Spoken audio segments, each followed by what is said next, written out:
basically kind of keeping our fingers crossed that once we put the ROPS into their lab in an official capacity, that we won't hear from them. That would be great news. If in the event that they do notify us of a concern, they have to do that within 3 days after we submit the payment schedule to them. So in other words, we're going to get that scheduled to them on May 1st, the day after the Oversight Board meeting on April the 30th. They'll have 3 days to at least flag something and identify for us that they have a question, concern, whatever you want to characterize it, on an expenditure. And then they'll have an additional 10 days after that original 3-day period to come back with something more formalized and explain exactly what their concern is. And then, as our attorney says, that we're going to enter into then a period of discussion or negotiation or something. It's really unclear. We wish that we could be more clear in terms of what kind of resolution process that there is, but it's not clear, and there's no timeline associated with that. So we would just enter into a period of discussions going back and forth with the Department of Finance. If we're unable to resolve it, then presumably it would go to the courts, and we would have to resolve it there. But that's down the road, and we're a long ways from that. But my main point here is that if they do challenge, we will enter into some discussions with them. But there's no timeline. There's no real kind of timeline obligation for that to be resolved. And then we just are in a situation where we're going back and forth, and hopefully getting it resolved. If not, then we may need to resolve to the court system. So right now we are in the state of limbo with respect to the Renaissance contract, and we're basically in a wait and see mode. Relative to the Oversight Board, with tonight's report, with the appointment of the 2 city member representatives, Mayor Yon and City Manager Matthew, we have a full and complete Oversight Board.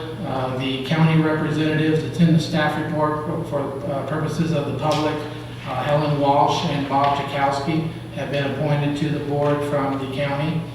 The largest special district within the agency, former agency, is the fire district, and the fire district took a previous action to appoint Chairman David Corretto to the Oversight Board from that spot. The local unified school district, Kurt Madden, the superintendent for the school district, is the appointment there. And then the final spot is from the local community college district, and that spot is being appointed to James Ramos. Like I said earlier, the first meeting is scheduled for next Monday, a week from today, at 10:30 in the morning here at Hofford Hall. And on that agenda, we will be asking them to approve the same recognized obligation payment schedules that we're asking the successor agency to approve this evening. They'll elect their chair and vice chair, and then we will have an action asking them to have us finalize a property transfer, a public property transfer from the agency back to the city for Veterans Park, as well as the Bartlett parking lot and the visitor center. So those will be the items on the agenda for the Oversight Board next Monday. I wanted to add, we are probably going to be one of the first cities in the county of San Bernardino to have our recognized obligation payments audited. Auditor Controller Larry Walker and his Assistant Controller Oscar Valdez have accepted our offer to step forward first and put our scheduled payments before them to have them fully audited, and the intent is to leave tonight, hand them over to the auditor, and when the Oversight Board meets next Monday to substantially have all the audit findings identified by them and be able to submit the complete package audited to the State Department of Finance to give us the strongest position possible, so we can, It's my understanding that the state can't approve the disbursements without the audit, so that's a good move to get it done quickly. And are you, Lila, you finished or do you? Oh, well, I just was going to wrap up by just saying that, the payment schedules are there, and Kelly's here to answer any questions, and that's the only actions that we're going to take. So. Okay, thank you. Yes, Jay. So looking at Exhibit A, the first page, which is the current ROPS for the Big Bear project area, I imagine that this column of, first column of numbers is the money that are the current obligations, and then you've got a total for the Big Bear project area at the bottom. And it doesn't seem to me that that is the sum of all the numbers above it. I'm wondering what I'm not understanding. we'll have Kelly walk through. As you're looking at that page, at the bottom, you're right, that page is only the total of $8 million. And then each page behind that is tallied up until you get to the 12 million to the very bottom. So are you looking at, you're looking at the first page of the ROPS attached to the first resolution, so the January through June, correct? Sure, well, no, my point is that the numbers on this page don't add up to $8 million. Significantly higher. 10.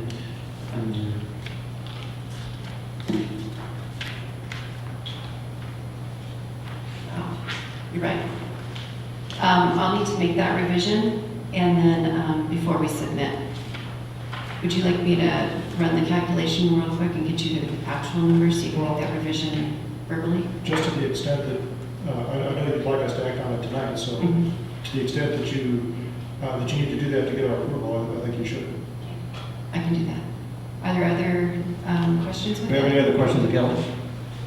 I just have one, Mr. Mayor, which was, on Exhibit C, we've got certificates of participation, and I'm sure everyone on the council knows what those are, except me. Explain what those are.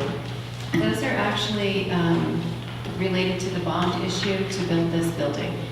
So it's related to the Civic Center Development Project. It's a form of security. We've talked in the past about tax allocation bonds or tax anticipation notes or general obligation bonds. And the form of the securitized structure is actually pledging the building against what the debt would be. The term of art is certificates of participation, but for lack of a better example, is commonly known as bonds. Okay, thank you. Mr. Harry? Kelly, two-part question. This has to do with the same front page added to the revenue bonds from the bank, defease 1995 bonds, 5.9 million. Just briefly tell me again what the bonds were for, and then I've got a question related to that. Kathleen, do you know which, the 2005 bonds? I was adding up. Sorry.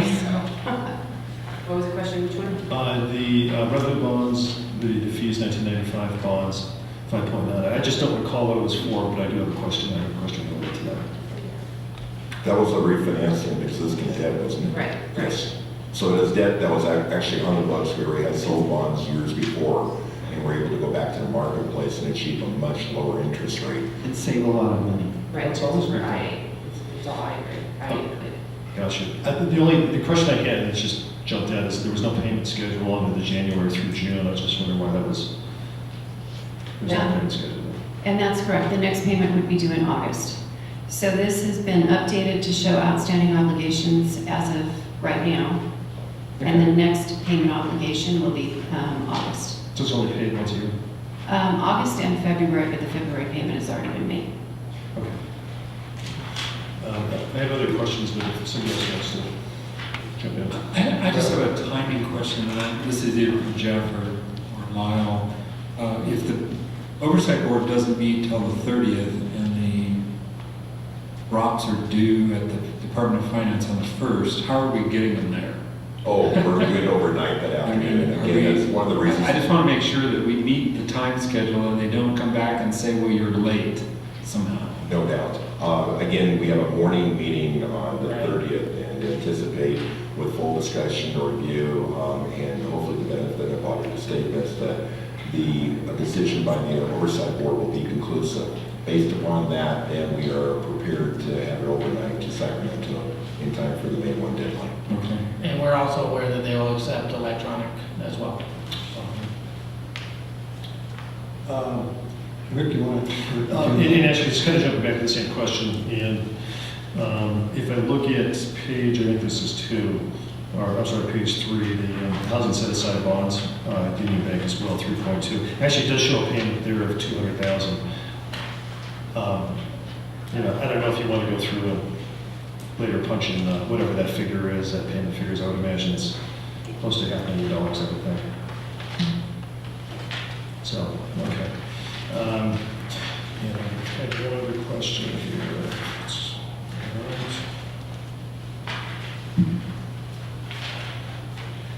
No, I think I'm good. I'll wait for a little bit. I have other questions for you. Thank you.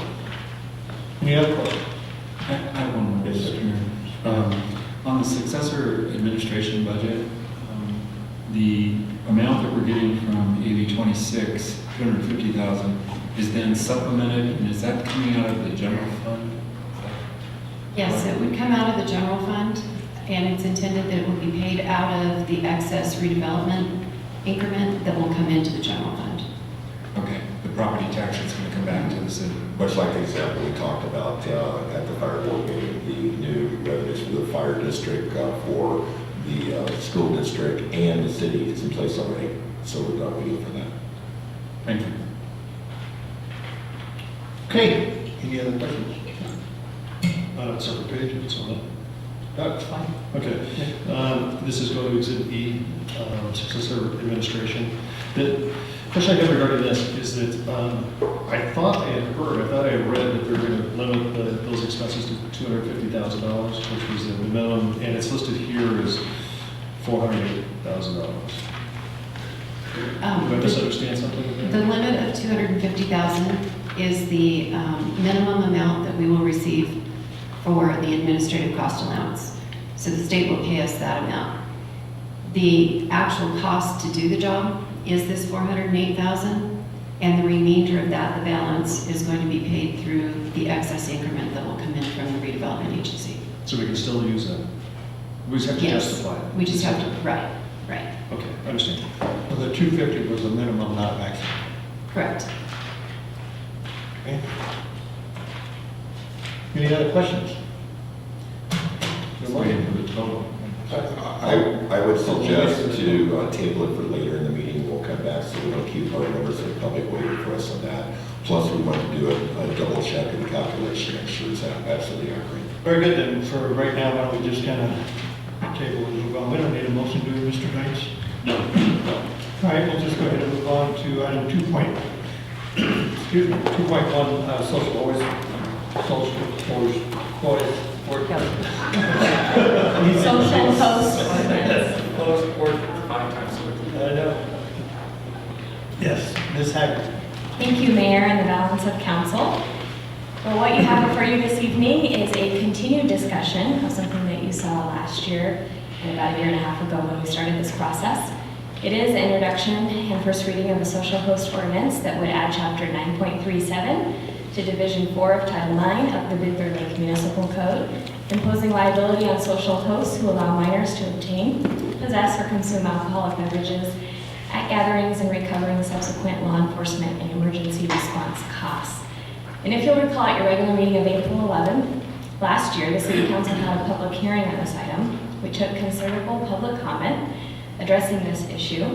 And at the public hearing, we heard from several members of the public, including representatives from Big Bear Recovery Services, and that's Bonnie Schaefer. She's in the audience tonight representing that agency. We also heard from local private home rental agencies who provided constructive input. We have a representative from CPR Pro, Michael Perry, is in the audience with us this evening as well.